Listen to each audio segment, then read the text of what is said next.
fois, on s'est arrêté à ce point. Donc, la préparation canalaire standardisée, qu'on appelle également, on l'appelle pas, mais c'est une approche scandinave. Donc, c'est les Scandinaves qui les utilisent. Il y a une approche américaine, il y a une approche scandinave. Nous, on utilise l'approche scandinave.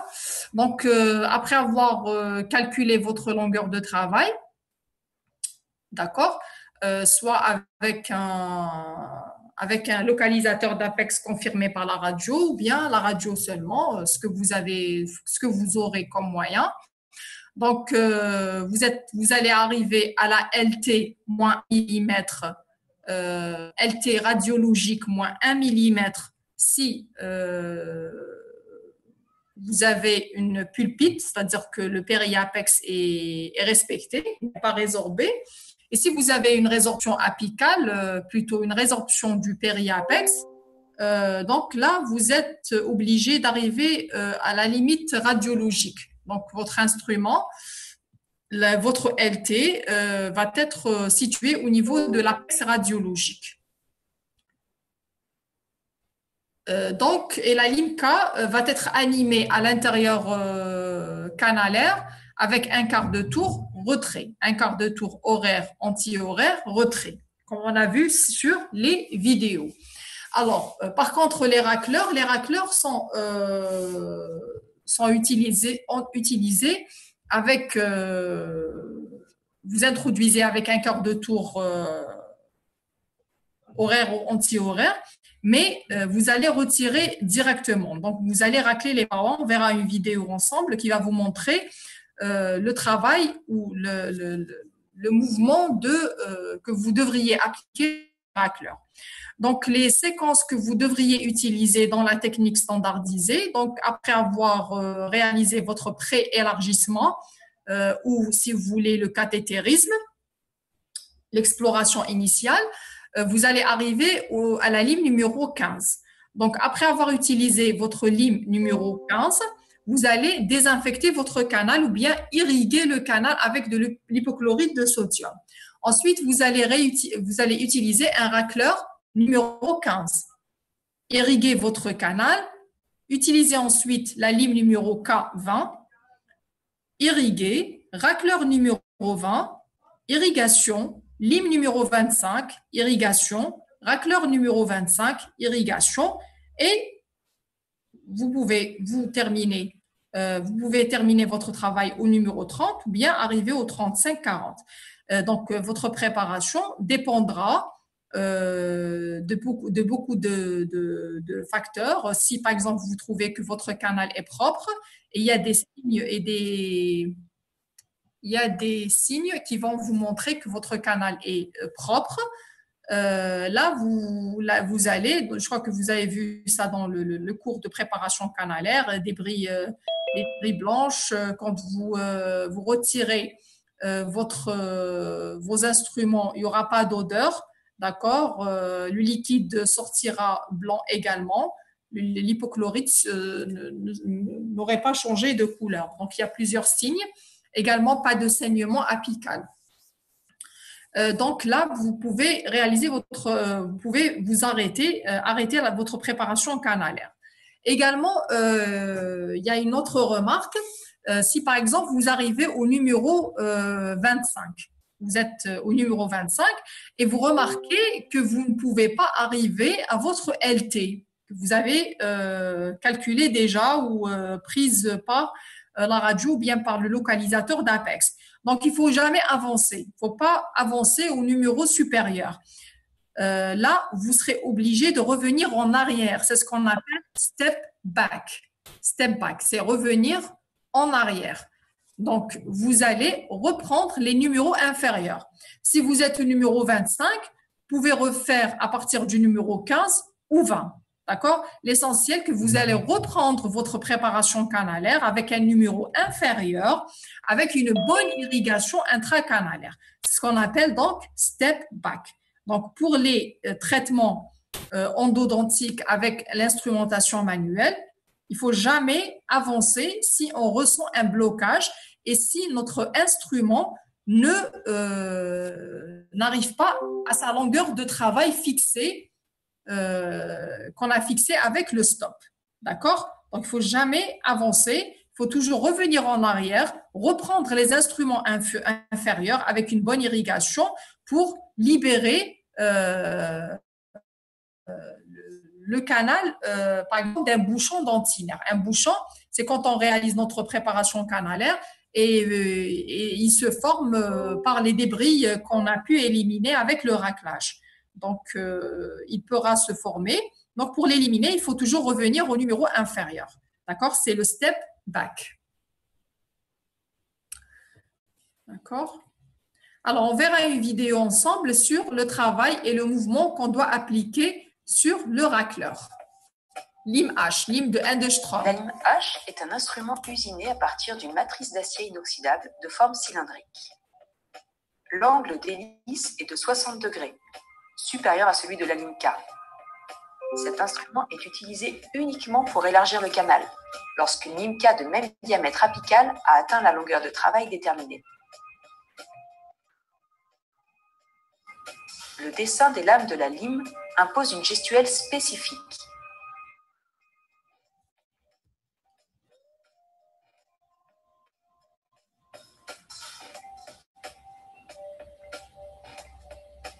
Ces instruments ne sont utilisés que dans un mouvement de traction pure. La lime H25 entre dans le canal animé d'un mouvement quart de tour, horaire, quart de tour, anti-horaire jusqu'à la longueur recherchée. Là, les lames ne sont pas actives. Puis, un mouvement de traction est effectué en appui sur les parois. Cette gestuelle est répétée en alternance avec une irrigation canalaire et le maintien de la perméabilité apicale. Le mouvement de rotation est à proscrire formellement.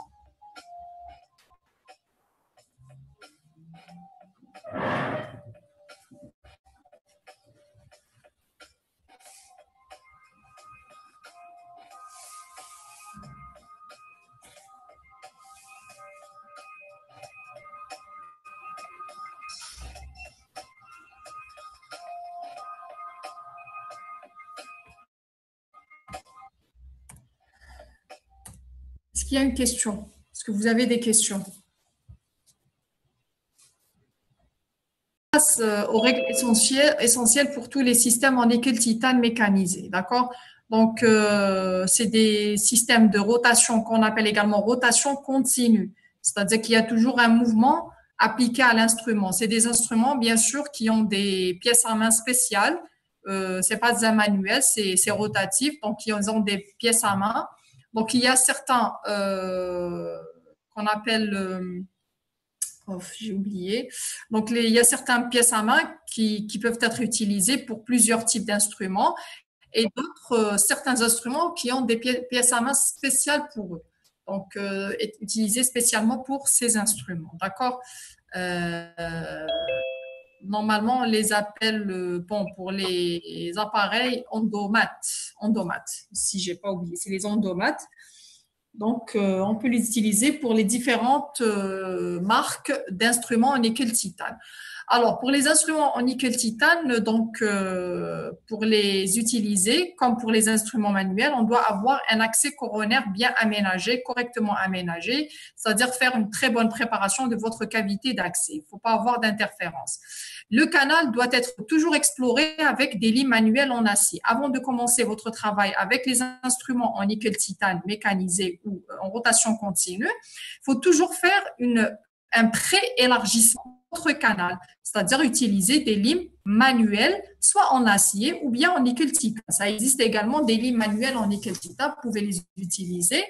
Donc, il faut toujours préparer, faire une petite préparation de votre canal avant d'utiliser les instruments en nickel-titane. Sinon, si vous allez les utiliser directement, donc vous pouvez provoquer des fractures instrumentales.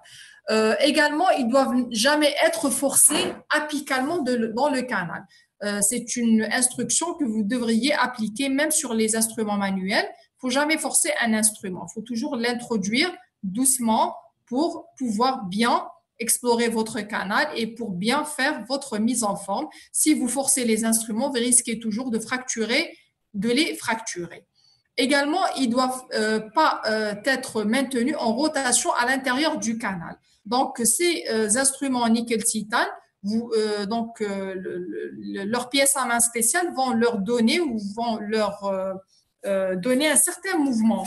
Donc, vous, ce que vous allez faire, c'est de ne pas retenir l'instrument fixe à l'intérieur. Il faut toujours faire des mouvements de va-et-vient, un mouvement vertical de va-et-vient. Il ne faut jamais le laisser fixe ou bloqué dans le canal, sinon il va se bloquer et va se fracturer, bien sûr.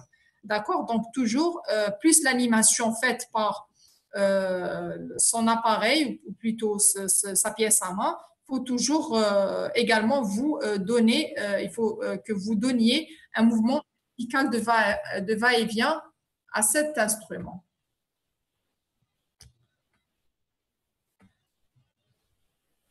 D'accord.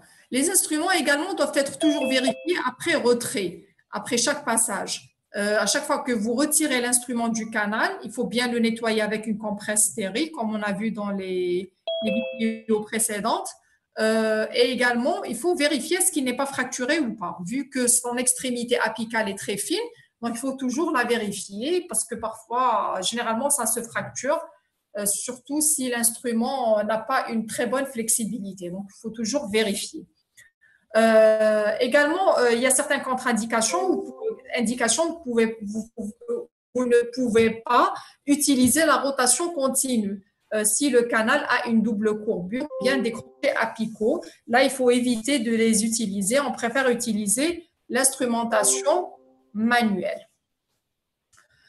Alors, pour la rotation continue, qu'on appelle également préparation séquentielle, donc, comme je vous ai dit, l'instrument en nickel-titane ne doit jamais être forcé à l'intérieur du canal. Alors, pour la mise en forme de la préparation rotation continue, elle n'est pas la même que celle du manuel. C'est différent. Pour le manuel, on prépare tout le canal. Les 3/4 du canal, on les prépare en même temps. Par contre, dans ces nouvelles techniques, donc, ils préparent d'abord les 2/3 coronaires. Pourquoi ils les préparent? Ils élargissent la partie coronaire pour avoir un accès à la partie apicale, parce que c'est au niveau de la partie apicale où on peut trouver plusieurs difficultés, c'est-à-dire des canaux courbés ou bien des bifurcations et tout. Donc, pour les 2/3 coronaires, on peut les préparer facilement, atteindre ce tiers apical. D'accord? C'est ce qu'on appelle le crown down. C'est ce qu'on appelle le crown down. Alors, pour faire ce crown down, c'est-à-dire la préparation d'abord de la partie coronaire avant la partie apicale, on peut utiliser le forêt de Gates. Ce forêt de Gates va vous permettre de faire une petite préparation de la partie coronaire, des 2/3 coronaires. Bien sûr, vous allez l'utiliser sur un contre-angle avec une vitesse comprise entre 1000 et 3000 tours par minute. Et il va se déplacer avec un mouvement de balayage vertical. On appuie sur la paroi externe de la courbure coronaire. Donc, ce forêt de Gates, il va réaliser son propre crown down en libérant les interférences coronaires pour progresser un petit peu plus apicalement à chaque mouvement vertical. Donc là, je vais vous montrer une vidéo et comment un forêt de Gates va pouvoir travailler.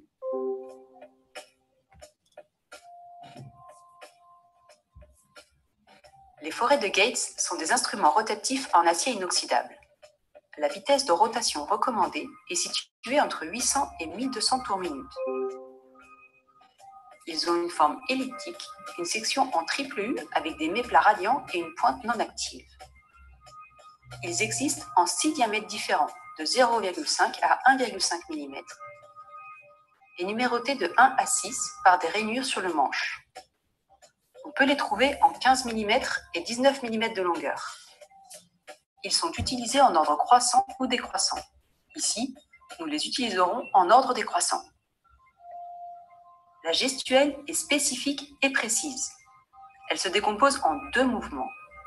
D'une part, un mouvement elliptique qui évase et relocalise les orifices canalaires. L'instrument est centré à l'arrêt au niveau de l'orifice canalaire.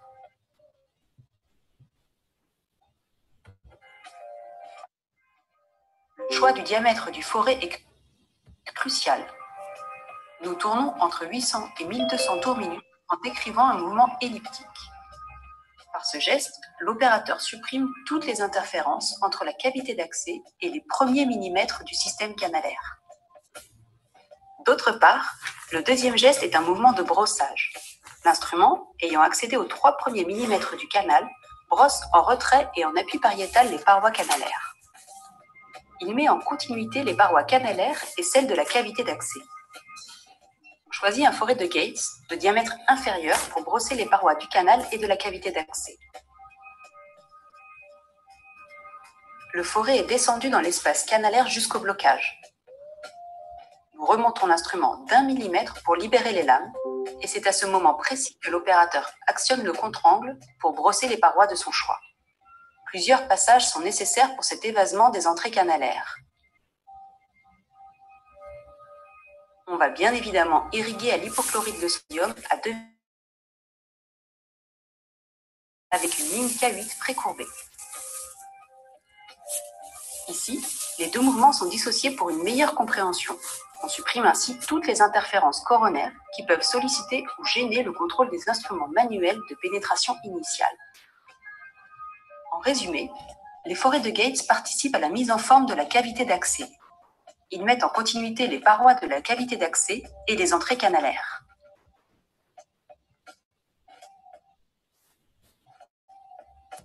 Est-ce que vous avez des questions?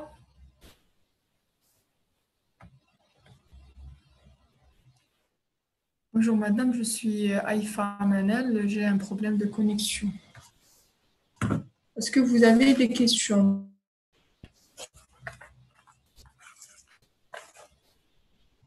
Madame, Oui, les forêts de Gates arrivent jusqu'aux les 2 tiers coronaires seulement. oui, oui. Il ne faut jamais faire un dépassement avec, sinon vous risquez de provoquer des perforations. D'accord. Il ne faut jamais les au-delà. D'accord? Également, vous pouvez utiliser donc ces instruments qu'on voyait sur l'image, c'est les ondoflars. Je crois que si je n'ai pas oublié son nom, c'est un ondoflar. Pour préparer, bien sûr, la partie coronaire. C'est un instrument nickel titane utilisé en rotation continue. Il va vous permettre de préélargir votre partie apicale pour pouvoir atteindre le tiers coronaire. Alors, donc, une fois les 2 tiers coronaires sont préparés, donc vous allez introduire une lime manuelle précourbée et utilisée pour estimer le diamètre et la courbure apicale pour déterminer la longueur de travail précise et pour assurer la perméabilité apicale. Parce que pour la préparation coronaire, on n'aura pas besoin de la LT. D'accord? Donc, juste après la préparation de vos 2 tiers coronaires, donc là, vous pouvez atteindre, plutôt, vous pouvez introduire votre instrument et calculer votre LT. Alors, pour la mise en forme apicale, donc la mise en forme apicale est réalisée de différentes manières en fonction du concept choisi, c'est-à-dire ce que vous voulez atteindre comme objectif. Alors, si par exemple, oh là là, si vous voulez, donc si ce concept est l'élargissement apical, vous voulez donc élargir votre périapex, ou plutôt votre tiers apical, donc le praticien devra se trouver vers des systèmes, vers des systèmes qui offrent des séries d'instruments avec des diamètres importants jusqu'au numéro 60 ou plus pour les canaux rectilignes avec des conicités de 2 et 4%. Donc, vous allez utiliser de gros diamètres. Ce n'est pas que le numéro 60, c'est-à-dire à partir du numéro 45, 40, 45, 50, 55 jusqu'au numéro 60 et avec des conicités de 2 et 4%. D'accord? Pour avoir un bon élargissement de votre tiers apical. Par contre, si vous aurez besoin, si le concept est si le concept est l'obtention d'une conicité apicale en maintenant un petit diamètre, vous n'avez pas besoin d'élargir trop votre périapex. Là, vous allez utiliser des instruments de forte conicité dans ce cas. Donc, forte conicité, 8% et 12%. Alors également, quand vous allez travailler avec vos instruments rotatifs, il faut toujours respecter les parois dites de sécurité. Les parois dites de sécurité, comme on a vu la dernière fois, donc c'est les parois qui se trouvent en externe. Il faut toujours éviter la furcation pour ne pas provoquer de perforation. Donc, les instruments devront être appuyés au retrait en mésial et en vestibulaire dans un canal mésio-vestibulaire, en mésial et en lingual dans un canal myolingual. Vous voyez, là, on a pris des exemples des canaux mésiaux d'une molaire inférieure parce que c'est fin, d'accord? Donc, vous allez toujours essayer de travailler en externe, jamais en interne pour ne pas provoquer de perforation, d'accord? Donc, mésio-lingual et mésio-vestibulaire. Donc, vous allez vous appuyer sur ces parois de sécurité. Il faut toujours éviter les régions qui sont proches de la furcation. Là, par exemple, il faut éviter cette partie. Il ne faut jamais la toucher avec vos instruments, quels que soient manuels ou bien rotatifs. Il faut les éviter, sinon vous allez provoquer, parce que c'est très fin, d'accord? Alors, les instruments également, comme je vous ai dit, il faut les utiliser avec une légère pression par des mouvements de va-et-vient verticaux et chaque mouvement fait avancer l'instrument plus apicalement dans le canal. L'instrument est fréquemment nettoyé, le canal irrigué à l'hypochlorite de sodium et la ligne de perméabilité est passée entre chaque instrument afin d'assurer la vacuité du canal. Et la ligne de perméabilité, elle peut être le numéro 15 comme elle peut être le numéro 10. C'est à vous de choisir selon le diamètre de votre canal. Si vous êtes en face d'un canal qui est un peu large, vous pouvez même utiliser la ligne numéro 20. D'accord? Si c'est très fin, on préfère utiliser des lignes de petit diamètre. Et dès que l'instrument ne peut plus avancer apicalement, on va travailler avec l'instrument d'une séquence, d'une autre séquence, c'est-à-dire suivre la séquence où le créateur des instruments c'est comment je vais l'expliquer ça. C'est-à-dire que chaque fabricant ou bien chaque créateur d'un groupe d'instruments, il va vous donner des instructions que vous devriez suivre. C'est pas comme pour les limes manuelles. On suit les numéros croissants. D'accord? Si on a un blocage, on passe au numéro inférieur. Là, c'est la même chose. Vous devriez suivre les instructions du fabricant, ce qu'il vous met, parce que les instruments vous allez les avoir avec un mode d'emploi, comme pour les médicaments, et ils vont vous mentionner la séquence que vous devriez suivre dans le traitement. Donc, si vous terminez avec un numéro, vous passez directement au numéro suivant, bien sûr, imposé par le mode d'emploi, d'accord? Donc, vous n'allez pas travailler quand vous voulez, donc vous n'allez pas utiliser des instruments quand vous voulez, comme vous le voyez, mais il faut suivre les instructions du mode d'emploi de ces instruments. Alors, parmi les instruments que vous allez pouvoir utiliser, je vais vous donner un seul exemple, qui est le ProTaper. C'est l'instrument le plus utilisé. C'est l'instrument qui a la forme de la tour Eiffel, pardon.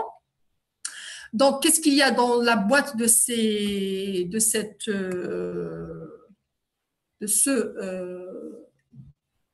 produit? Alors, vous avez cet instrument, le SX, le Shaper X, qui est utilisé pour les canaux courts. D'accord? Vous avez un canal court, donc c'est ce que vous allez utiliser. Vous pouvez même utiliser pour, si vous voulez, par exemple, faire une petite préparation de la partie coronaire. Si vous allez utiliser ensuite des instruments en manuel, donc vous pouvez également utiliser cet instrument. D'accord? Là,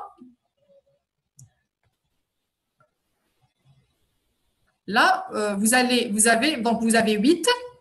Donc, ces deux-là, on les appelle les shapers, les deux shapers. Ça, c'est le Shaper X, Shaper 1 et Shaper 2.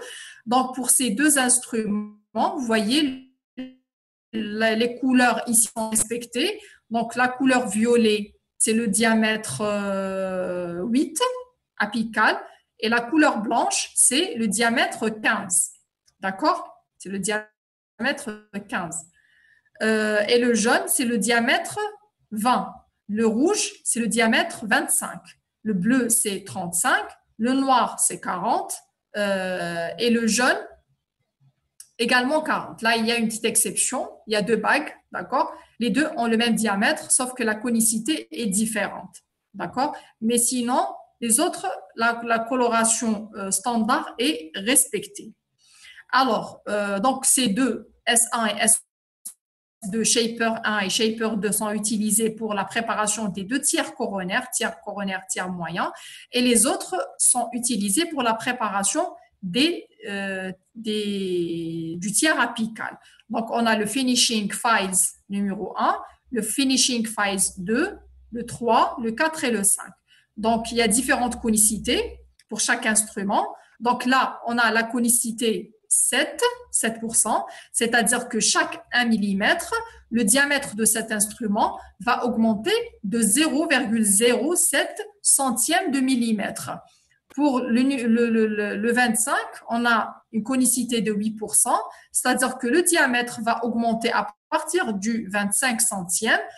Chaque 1 mm, il va augmenter de 0,08 centième de millimètre. Et terminer avec ça, c'est-à-dire même au numéro 40.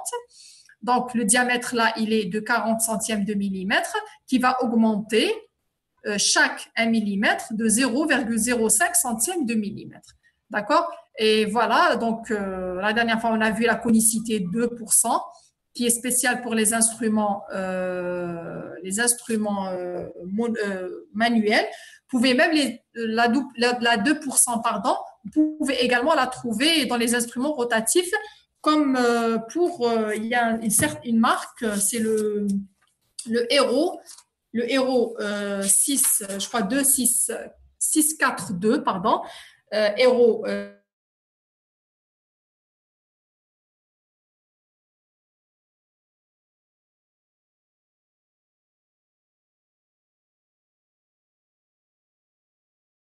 Alors, il y a des nouveaux instruments du ProTaper, qui est le ProTaper Gold, qui a des manches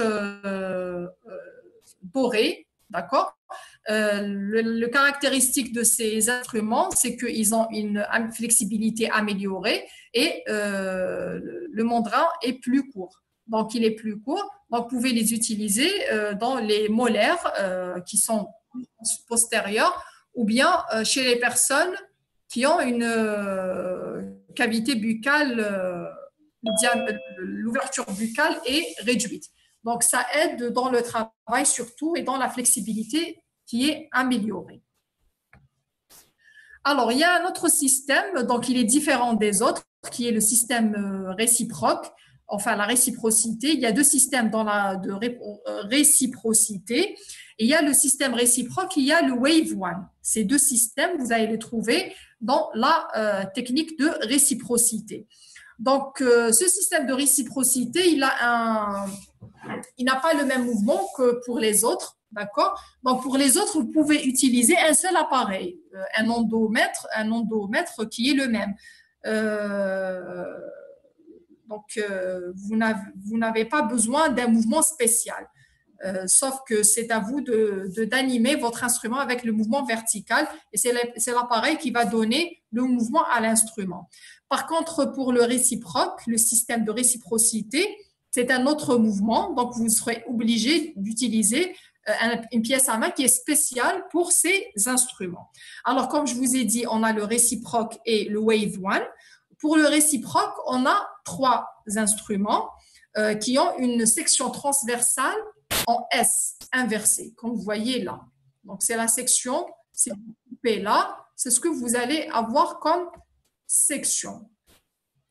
Le Wave One également, on a 3 instruments, sauf que si on coupe au niveau, donc l'instrument a une section variable, si on coupe au niveau apical, là, on va trouver donc une forme convexe. On va trouver cette forme. Par contre, si on coupe plus coronairement, on va trouver cette forme.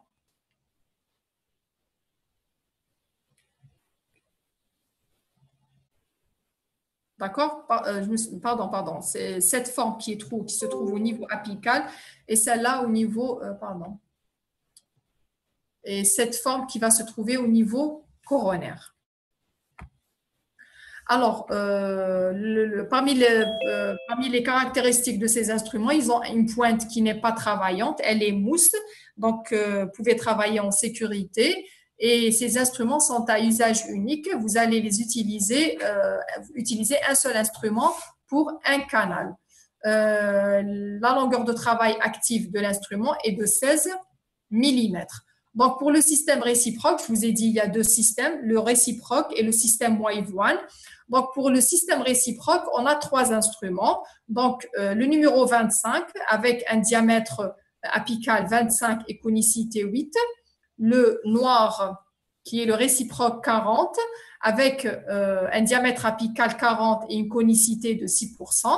L'instrument AR50, celui-là, qui a un diamètre apical de 50 avec une conicité de 5%.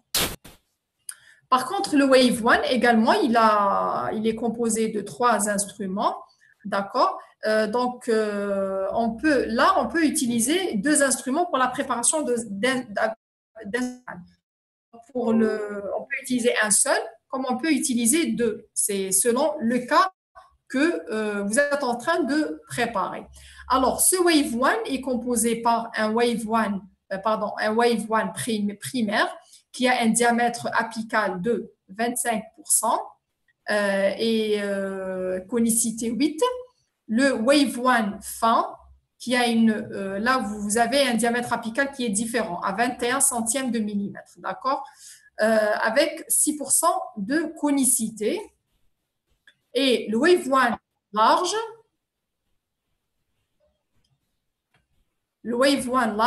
numéro 40 avec un diamètre apical 40, une conicité de 8%. Donc, le profil de Wave One, il est proche de celui du ProTaper, le ProTaper Finisher. D'accord? Il a presque la forme du ProTaper Finisher.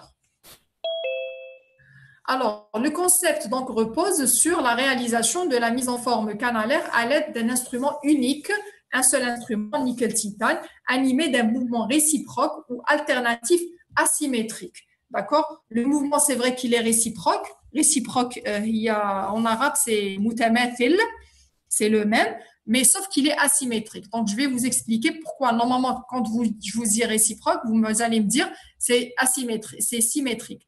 Non, c'est pas symétrique, c'est asymétrique, il est alternatif. Je vais vous expliquer pourquoi. Donc, on trouve en même temps la réciprocité et l'asymétrie en même temps. Donc, le mouvement que vous allez appliquer, que l'appareil va appliquer sur l'instrument, c'est le mouvement anti-horaire et horaire d'amplitude variable. Donc, le mouvement alternatif de réciprocité présente une rotation anti-horaire d'environ 150 degrés supérieure à la rotation horaire qui est voisine de 32 vidéos. Je vais vous montrer.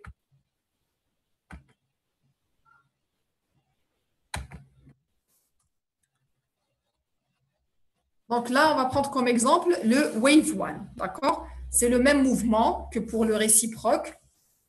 Là, on va utiliser single file technique, un seul instrument, ce qui est le numéro 25. Et là, vous allez voir les coupes. Là, vous avez une coronaire et une coupe convexe plus apicalement, concave, pardon. Elle est concave. Là, vous allez voir comment il se fait. Là, vous allez avoir un mouvement de réciprocité. Alors, voyez comment il est. Il fait horaire 150, anti-horaire 30. Horaire 50, anti-horaire 30. Là, pourquoi on dit que c'est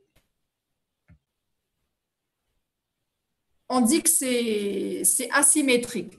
C'est asymétrique parce que dans le mouvement lui-même, on n'a pas une concordance, c'est-à-dire que c'est anti-horaire 150 plutôt horaire 150 et anti-horaire 30 degrés. D'accord? C'est pas symétrique. C'est pas symétrique, c'est asymétrique, d'accord? Mais dans l'ensemble, c'est symétrique. C'est le même mouvement qui va se répéter à chaque fois. Donc, c'est la réciprocité, d'accord? Est-ce que vous avez compris ça?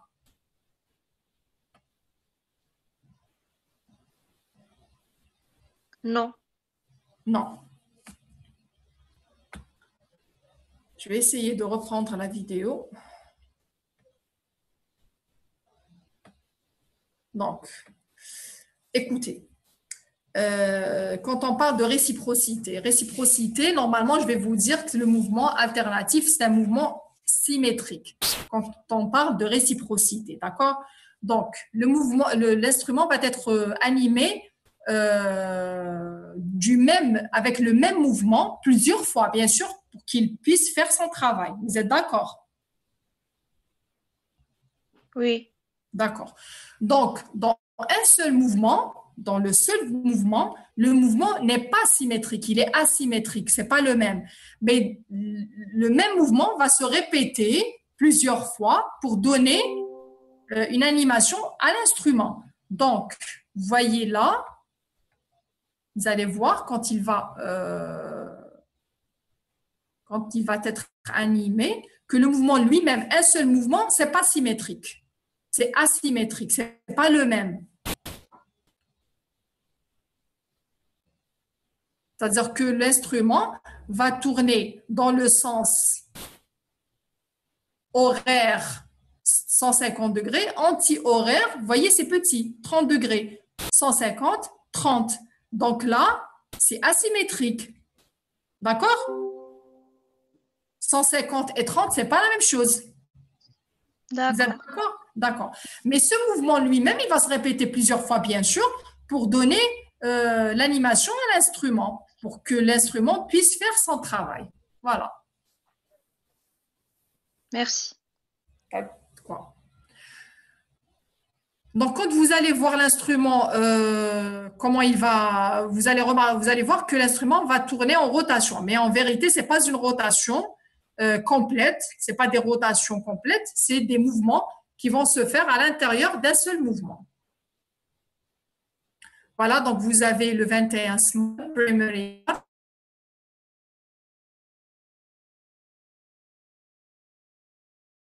L'instrument fait son mouvement.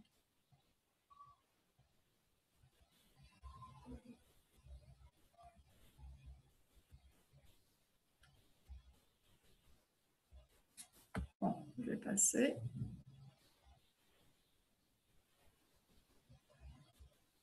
Là, il comble la cavité d'accès avec de l'EDTA. Il passe un instrument manuel pour le cathétérisme. Là, d'abord, ils ont normalement réalisé un pré-élargissement. D'accord? Comme je vous ai dit, on ne pourra jamais utiliser les instruments rotatifs sans réaliser un pré-élargissement avec des instruments manuels. Là.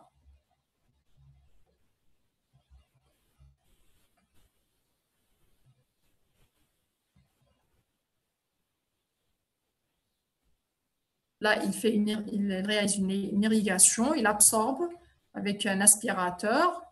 Vous voyez comment il tourne? Là, vous voyez comme s'il fait des tours complets. Mais là, il fait pas. À l'intérieur d'un seul mouvement, il fait un mouvement. Vous voyez, vous ne pouvez pas. Là, vous n'allez pas remarquer qu'il y a un mouvement de réciprocité. D'accord? Voilà. Alors, donc quand on termine bien sûr la préparation canalaire, on réalise notre obturation canalaire. Alors, durant toute cette partie de préparation canalaire, on a parlé toujours de l'irrigation, irrigation. Donc, l'irrigation, c'est une étape qui est très, très importante pour votre mise en forme du point de vue chimique et physiologique et mécanique, d'accord? Donc, cette irrigation va vous permettre une lubrification des parois afin d'optimiser l'action de coupe des instruments. Elle va vous permettre l'élimination de tous les débris organiques et minéraux éliminés par vos instruments. Elle va permettre également la dissolution des composants organiques, surtout l'hypochlorite de sodium, et l'élimination des bactéries, vu que c'est un bon antiseptique. Alors, l'irrigation a un rôle physique, qui est bien sûr l'élimination des débris, la mise en suspension des débris pour éviter la sédimentation. La sédimentation, c'est la formation de boues dentinaires à l'intérieur du canal. Donc, elle est provoquée par, bien sûr, le mouvement de vos instruments. Donc, comme je vous ai dit, si vous bloquez, donc pour le traitement manuel, pour la mise en forme manuelle, il faut toujours retourner au numéro inférieur qui est le step back pour pouvoir libérer votre canal. Et pour les instruments rotatifs, on fait passer toujours un instrument manuel entre chaque deux instruments de rotation continue pour libérer, pour vérifier la libération et la libération de votre canal. Également, il va permettre une lubrification donc des instruments, comme on a vu tout à l'heure. Également, une action chimique, il a une bonne efficacité antibactérienne, également une bonne action solvante et une absence de cytotoxicité du périapex. Si vous utilisez bien votre irrigation et correctement, vous n'allez pas provoquer de cytotoxicité.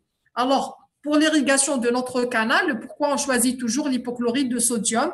Parce que c'est le meilleur produit, parce que c'est un produit qui a un large spectre antibactérien, parce que c'est la seule solution qui possède un très bon effet solvant sur les tissus organiques. D'accord.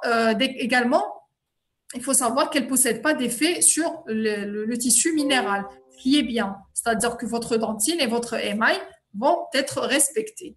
On a vu dans le cours le mode d'action de l'hypochlorite quand on le mélange avec de l'eau. Donc, il va vous donner ces deux produits qui sont les meilleurs antioxydants. D'accord? Et ces deux formes actives sont responsables donc des effets antimicrobiens.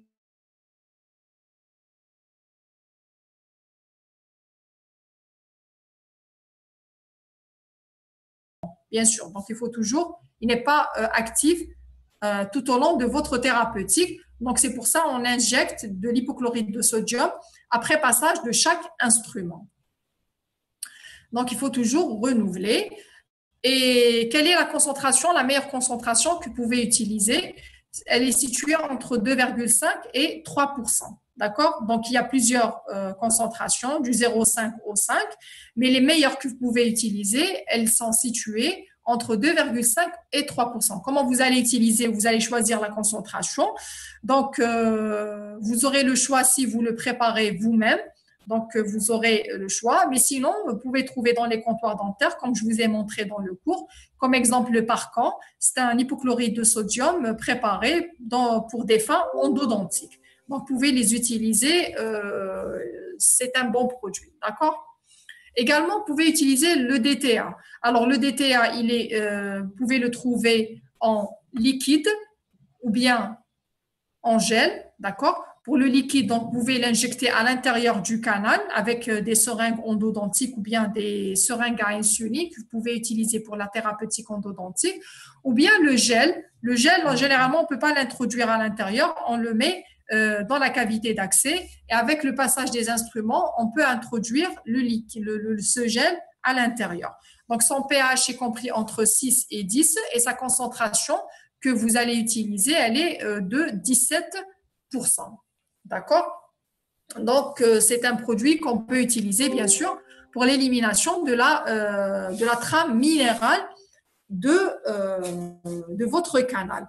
Alors, pour augmenter l'efficacité de l'hypochlorite, vous pouvez utiliser l'activation. Donc, cette activation, on peut la faire soit manuellement, d'accord, en utilisant un cône de Gutta avec des mouvements de va-et-vient. Donc, vous allez manuel, dynamique, on peut activer l'hypochlorite de sodium, le DTA.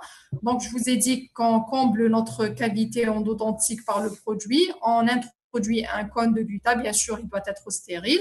Et on réalise des mouvements de va-et-vient tenus par une précelle. On réalise des mouvements de va-et-vient et comme ça, on active le produit à l'intérieur. Également, oui. Également, vous pouvez utiliser une activation sonore avec les ultrasons ou bien ultrasonores. Donc, ça active encore mieux. Ça active le produit. Donc, l'activation sonore et ultrasonore, vous pouvez l'utiliser. Alors, quelles sont les séquences de votre désinfection canalaire? Donc, d'abord, on doit restaurer notre couronne, bien sûr. On peut réaliser une restauration pré-endodontique pour avoir des parois coronaires et pour bien recevoir notre produit d'irrigation quand il sort après injection. Ensuite, on met en place notre champ opératoire et on utilise, comme je vous ai dit, un hypochlorite de sodium concentration entre 2 et 3% de chlore actif. On va utiliser des instruments, des aiguilles fines. Comme vous voyez là, vous pouvez utiliser ces seringues, d'accord? Comme vous pouvez utiliser les seringues à insuline. Également, généralement, c'est ce qu'on utilise, les seringues à insuline, ou bien il y a certaines seringues spéciales endodontiques. Alors, quand vous allez réaliser votre cathétérisme, il faut toujours remplir votre cavité d'accès avec du CLONA sans chercher à introduire l'aiguille dans le canal. Donc, vous mettez seulement dans votre cavité d'accès et vous pouvez renouveler régulièrement la solution, bien sûr.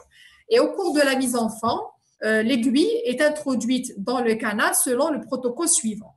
Donc, vous avez pénétré ou introduire votre seringue à l'intérieur jusqu'au blocage. Et quand vous aurez ce blocage, il ne faut pas injecter parce que sinon, vous allez provoquer un déplacement du produit au-delà de l'apex. Il va y avoir des dégâts au niveau parodontal. Donc, on va d'abord, après, quand la seringue bloque, on va toujours faire un petit retrait de 1 à 2 mm. D'accord? Et on injecte doucement. Il faut toujours injecter doucement la solution à l'intérieur du canal. D'accord? Il faut jamais faire une grande pression. Donc, après la préparation canalaire, il faut irriguer exclusivement avec de l'hypochlorite de sodium selon la séquence suivante. Passage de l'instrument, irrigation avec 0,5 ml de solution. Ensuite, passage de la lime de perméabilité, irrigation avec 0,5 ml de solution. Et à la fin de la mise en forme, utilisez en alternance la solution de DTA à 17% et la solution d'hypochlorite de sodium 2 à 3% selon le protocole suivant. Aspiration de la solution d'hypochlorite de sodium et remplissage canalaire avec la solution de DTA. Agitation de la solution avec un cône de gluta à la LT pendant 1 minute. Aspiration de le DTA à 17%. Remplissage canalaire avec la solution d'hypochlorite de sodium. Agitation de la solution avec un cône de gluta placé à la longueur de travail pendant 30 secondes. Rinçage final avec 3 ml d'hypochlorite de sodium injecté lentement. Donc, si vous avez les seringues à aspiration qui aspirent le produit, d'accord? Donc, c'est bien, il ne reste plus le produit à l'intérieur. Donc, vous pouvez utiliser le DTA et l'hypochlorite. Mais sinon, si vous n'avez pas d'aspiration, il vaut mieux assécher avant de mettre l'autre produit. Parce que, comme je vous ai dit la dernière fois, la rencontre entre le DTA et l'hypochlorite peut provoquer des précipités qui sont un petit peu toxiques pour notre organisme. Et voilà, je voulais vous montrer ces instruments. C'est comme les Limca, c'est le CAFIES et c'est les CAFIES, donc c'est les mêmes. Donc vous avez les mêmes numéros, les mêmes diamètres et tout. Sauf que c'est des instruments usinés, d'accord? Ce pas des instruments torsadés. Également, je voulais vous montrer l'instrument de l'obturation canalaire. C'est le Bourpat Lentulo qu'on va utiliser également en clinique. C'est ce que vous allez utiliser pour réaliser votre obturation canalaire. Alors, en conclusion, à la fin de ce cours, de ce TD, il faut mettre en tête qu'il faut toujours utiliser vos instruments avec prudence, ne jamais forcer vos instruments à l'intérieur du canal c'est une règle que vous êtes obligé de l'appliquer. Il faut toujours irriguer entre le passage de chaque instrument, que ce soit manuel ou bien rotatif, mentionner ces notes parce que c'est très, très important. D'accord. Également, je vous ai dit, ne jamais forcer vos instruments, prendre toujours des radios si vous soupçonnez quelque chose. Il faut toujours prendre des radios, d'accord, rétro-alvéolaires. Également, ce que je peux vous donner comme conseil, donc, il ne faut jamais utiliser l'hypochlorite de sodium en force. Il faut toujours ne pas bloquer la seringue à l'intérieur du canal, c'est très très important, sinon vous aurez des dégâts. Voilà, c'est ce que je peux vous dire maintenant et j'espère que vous allez appliquer après dans la clinique et dans vos cabinets dentaires. Il faut toujours respecter l'endodonte parce que c'est un milieu qui est très très sensible.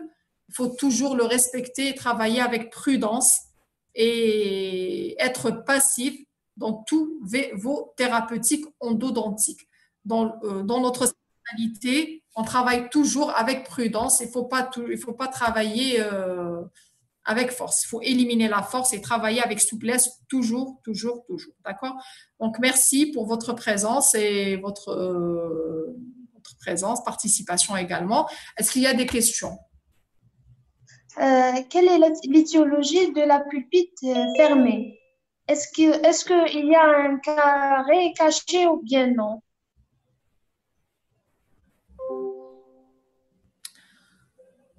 Est-ce qu'il y a une carie cachée? Bon, écoutez,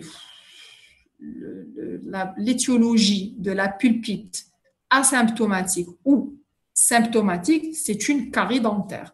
Que ça soit une carie cachée ou autre, c'est pas le problème. Le problème, c'est la présence de la carie. D'accord?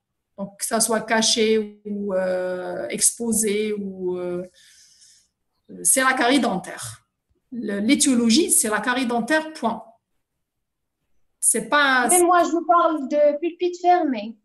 Même la pulpite fermée, c'est la carie dentaire. D'accord. D'accord? Merci. C'est pas parce qu'elle est cachée ou pas. Vous pouvez avoir une carie que vous ne pouvez pas détecter cliniquement et vous aurez des pulpites aiguës. L'étiologie de la pulpite en général, c'est la carie dentaire. D'accord. D'accord, merci. Pas de quoi. Alors, des questions?